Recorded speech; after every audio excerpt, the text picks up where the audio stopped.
আগামী 48 ঘন্টায় পশ্চিমবঙ্গের দক্ষিণবঙ্গের জেলাগুলোতে লাগাতার কিন্তু গরম বা তাপপ্রবাহ কিন্তু বৃদ্ধি হচ্ছে। সেক্ষেত্রে কিন্তু দক্ষিণবঙ্গের 4 জেলাতে এখনো অব্দি আইএমডির তরফ থেকে হলুদ সতর্কবার্তা জারি করা রয়েছে 13ই এপ্রিলের জন্য। এক্ষেত্রে কিন্তু দেখা যাচ্ছে যে এক্ষেত্রে আমাদের যে বীরভূম রয়েছে, সাথে সাথে পুরুলিয়া রয়েছে এবং মেদিনীপুর রয়েছে সেই জায়গাগুলোতে, এবং সাথে সাথে ঝাড়খণ্ড, এই জায়গাগুলোতে মেনলি কিন্তু দেখা যাচ্ছে যে হলুদ সতর্কবার্তা রয়েছে। প্রায় কিন্তু তাপমাত্রা 40 ডিগ্রির কাছাকাছি কিন্তু পৌঁছাতে পারে এবং ওভারঅলি কিন্তু পুরো সাউথ বেঙ্গলে হট অ্যান্ড হিউমিড ওয়েদার বা বলা যেতে পারে যে এক্ষেত্রে একটা গরম এবং সাথে সাথে কিন্তু এক্ষেত্রে আর্দ্র আবহাওয়া কিন্তু থাকবে, যার জন্য কিন্তু দেখা যাচ্ছে যে 35 ডিগ্রি যদি টেম্পারেচার থাকে তাহলে কিন্তু আপনারা 40 ডিগ্রির মতো ফিল করতে পারবেন। অর্থাৎ এক্ষেত্রে কিন্তু আবহাওয়াটা একরকম কিন্তু ভ্যাপসা গরম আপনারা উপলব্ধি করতে পারবেন। অন্যদিকে যদি এক্ষেত্রে আমরা উত্তরবঙ্গের জেলাগুলো দেখার চেষ্টা করি তাহলে এক্ষেত্রে যে উত্তর দিনাজপুর, দক্ষিণ দিনাজপুর, শিলিগুড়ি, তারপরে এই যে এরিয়াগুলো রয়েছে যেখানে কিন্তু বৃষ্টিপাত আপনারা লাগাতার কিন্তু উপলব্ধি করতে পারছিলেন, এখানে কিন্তু বৃষ্টিপাত কিন্তু লাগাতার কমেছে এবং এই জায়গাগুলোর জন্য কোনো রকম ওয়ার্নিং কিন্তু জারি করা নেই আপাতত 48 ঘন্টার জন্য আইএমডির তরফ থেকে এবং আলিপুর আবহাওয়া দপ্তরের তরফ থেকে। অন্যদিকে কিন্তু দেখা যাচ্ছে যে যখন আমরা ম্যাপগুলো দেখার চেষ্টা করবো সেক্ষেত্রে আলিপুরের উপরে কিন্তু দেখা যাচ্ছে যে একটু সামান্য পরিমাণের বৃষ্টিপাত কিন্তু দেখতে পাওয়া যাচ্ছে। এছাড়াও যদি আমরা বাংলাদেশের দেখার চেষ্টা করি, বাংলাদেশের দক্ষিণ ভাগ এবং উত্তর ভাগ এই জায়গাগুলো অর্থাৎ যশোর, খুলনা, পিরিজপুর, ঝালকাঠি এবং সাথে সাথে কিন্তু যদি ময়মনসিংহ, সিলেট বিভাগ দেখার চেষ্টা করি এবং রাজশাহী, রংপুর এই জায়গাগুলোতে একরকম ঝড়ো বেগে হাওয়া বা কালবৈশাখী বওয়ার মতো কিন্তু পরিস্থিতি কিন্তু একরকম তৈরি হচ্ছে। অন্যদিকে আমাদের ত্রিপুরার উপরে হলুদ সতর্কবার্তা আইএমডির তরফ থেকে জারি করা রয়েছে এবং এই জায়গাগুলোতে কিন্তু দেখা যাচ্ছে যে বজ্রপাত সহ কিন্তু মেঘ কিন্তু ডাকবে এবং বৃষ্টিপাতের সম্ভাবনা অতটা পরিমাণে নেই, কিন্তু কালবৈশাখী বওয়ার মতো পরিস্থিতিও কিন্তু এই জায়গাটাতে রয়েছে। এবার যদি আমরা আসাম দেখার চেষ্টা করি, আসামের কিন্তু দক্ষিণ ভাগ অর্থাৎ হাইলাকান্দি, শিলচর যে এরিয়া রয়েছে বা বারাক ভ্যালির যে রিজন রয়েছে এখানে বৃষ্টিপাত কিন্তু আপনারা অল্প বিস্তার দেখতে পারবেন। গোয়ালপাড়া, তারপর হচ্ছে কিন্তু যে ধুবড়ির এরিয়া এবং সাথে সাথে কিন্তু যে ডিমা হাসাও, তারপরে হচ্ছে কিন্তু মেঘালয়ের যে বিস্তীর্ণ এরিয়া গারো হিলসের এরিয়া এবং সাথে সাথে কিন্তু যে ডিব্রুগড়, তিনসুকিয়া, জোরহাট এই জায়গাগুলোতে আপনারা কিন্তু লাগাতার বৃষ্টিপাত কিন্তু উপলব্ধি করতে পারবেন এবং এই জায়গাগুলোতে কিন্তু হলুদ সতর্কবার্তা আইএমডির তরফ থেকে জারি করা রয়েছে। অন্যদিকে ইটানগর বা অরুণাচল প্রদেশের কিন্তু উপর কিন্তু ভারী বৃষ্টিপাতের সম্ভাবনা রয়েছে এবং যেগুলো কিন্তু আপনারা কিন্তু আগে গেলে দেখতে পারবেন। সবার প্রথম কথা হচ্ছে কি এক্ষেত্রে আগামী 48 ঘন্টার মধ্যে কিন্তু দেখতে পাওয়া যাচ্ছে যে কোস্টাল যে এরিয়াগুলো রয়েছে ভারতবর্ষে সেখানে কিন্তু উচ্চ তাপ প্রবাহ বা বলা যেতে পারে যে এক্ষেত্রে হিট ওয়েভ আসার মতো কিন্তু কন্ডিশন রয়েছে এবং দিল্লি, তারপর পাঞ্জাব, হরিয়ানা এর উপরে এবং চণ্ডীগড় বা দিল্লির উপরে কিন্তু দেখা যাচ্ছে যে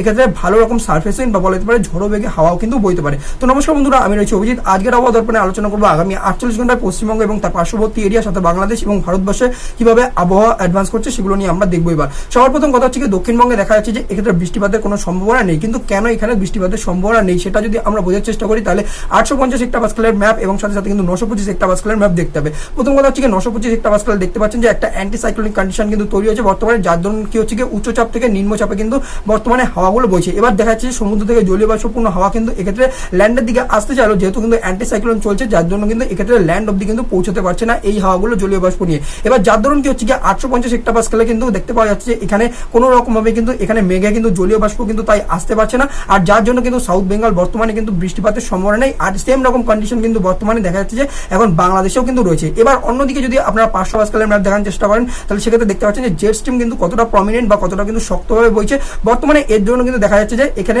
কালবৈশাখীর মতো পরিস্থিতিও তৈরি হতে পারে, যখন কিন্তু দেখা যাবে যে এই 925 হেক্টোপাস্কেল থেকে জলীয় বাষ্পপূর্ণ হাওয়া যখন ল্যান্ডের দিকে প্রবেশ করবে বা পশ্চিমবঙ্গের সাউথ বেঙ্গলে আসবে তখন কিন্তু দেখা যাবে যে দক্ষিণবঙ্গের বেশ কিছু জেলা অর্থাৎ হচ্ছে মেদিনীপুর, তারপর হচ্ছে কিন্তু যে ঝাড়গ্রামের এরিয়া এবং সাথে সাথে কিন্তু কলকাতা, হাওড়া, হুগলি, বর্ধমানের এরিয়া এবং সাথে সাথে কিন্তু যে বাংলাদেশের যশোর, খুলনা, পিরিজপুর, ঝালকাঠি, ঢাকা